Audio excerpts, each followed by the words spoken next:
2020 жылдын октябрында жараат алгандар жана активисттер 5-октябрда Бишкекте чогулушту. Алар 1 жыл мурдагы нааразычылыктар учурунда көз жумган Үмүтбек Алтынбек уулун эскерип Куран окушту. Саламаттык сактоо министрлиги октябрь окуяларында 1247 адам жараат алганын билдирген. Бирок каза таап 287си ооруканага жаткырылган, калганы үйдөн дарыланган. Расмий маалыматка ылайык, жарадар болгондордун баары дары-дармек менен камсыз болуп экспертиза дайындалган. Майып болуп калгандарга ай сайын социалдык жөлөк пул чегерилген. 2020 жылдын 4-октябрында Кыргызстанда кезектеги парламенттик шайлоо болгон. Бул жараян ыплас өткөндүгүн айткан саясий партиялардын мүчөлөрү жана жарандык коом эртеси күнү Бишкекте нааразычылыкка чыккан. Милиция менен кагылышууда жүздөгөн адам жараат алып, Үмүтбек аттуу 19 жаштагы уулан кулак тундуруучу жардыргыч жарылганда катуу жараат алып көз жумган. Мамлекет башчы Садыр Жапаров 2020 жылдагы октябрь окуяларынын 1 жылдыгына карата кыргызстандыктарга кайрылуу жасады. Өлкө башчы төңкөрүш учурунда көз жумган Үмүтбектин жакындарына көңүл айтып, жабыркагандардын туугандарына таазим эткен. Кайрылуусунда ал октябрь окуяларынан кийин абалдан чыгуу, элдин социалдык экономикалык муктаждыктарын ыраатка салып кетүү оңойго турбагандыгын айтты. Мамлекетте тынчтыкты жана стабилдүүлүктү сактап калуу үчүн тез аранын ичинде тийиштүү чараларды көрүүгө туура келди. Чукул арада өлкөбүздөгү абалды мыйзамдуу жол менен турукташтырып, стабилдүүлүктү сактап кала алдык. Элдин талабы боюнча мурдагы бийлик отставкага кетти жана жаңы өкмөт түзүлдү. Бул жалпы Кыргызстандын элинин жеңиши болду деп жазылат кайрылууда. Жапаров элди бийлик кыска мезгил ичинде өлкөдө саясий жана социалдык туруктуулукту калыбына келтиргенин белгилеген. Өлкө башчы Кыргызстандын гүлдөгөн мамлекет болууга бардык жагынан мүмкүнчүлүктөрү бар экенин айтып, көп булуттуу Кыргыз элине ынтымак каалап өткөн. Жалал Абад шаардык кеңешинин депутаты Таймураз Ташиев мандатын тапшырганы айтылууда. УКМКнын төрагасы Камчыбек Ташиевдин уулу Таймураз Ташиев Жалал Абад шаардык кеңешке Ата журт Кыргызстан партиясынын тизмеси менен депутат болуп барган. Эске салсак, 11 апрелде жергиликтүү кеңешке шайлоо болуп өткөн. Анда 448 жергиликтүү кеңешке депутаттар шайланган. Ал арызды 4-октябрда жазган. Боршайком анын арызы шайлоо тилкесине келип түшпөгөнүн маалымдайт.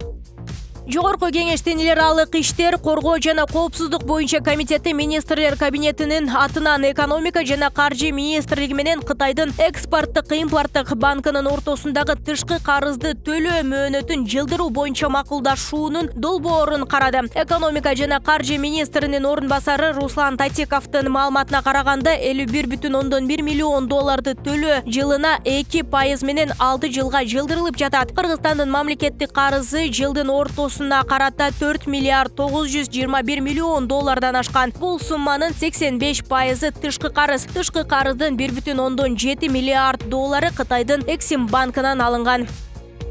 Улуу жана Кичи Памирде жашаган этникалык кыргыздарга гуманитардык жардам жеткирилди. Бул тууралуу президенттин маалымат кызматы билдирди. Белгилүү болгондой, памирлик кыргыздар бийик тоолуу, катаал табигый климаттык шартта жашашат жана кышкы суук бул жерге дээрлик эрте түшөт. Памирлик кыргыздар үчүн 55 тонна ун, 14 тонна күрүч, 7 тонна макарон, 4000 литр өсүмдүк майы, 5 тонна туз, 10 тонна кум шекер сатылып алынган. Бул үстүбүздөгү жылдын кыш мезгилинде азык-түлүк менен толук камсыз мүмкүнчүлүк берет. Азыркы учурда гуманитардык жүк белгиленген жерге жеткирилип, памирлик кыргыздарга бөлүштүрүлдү.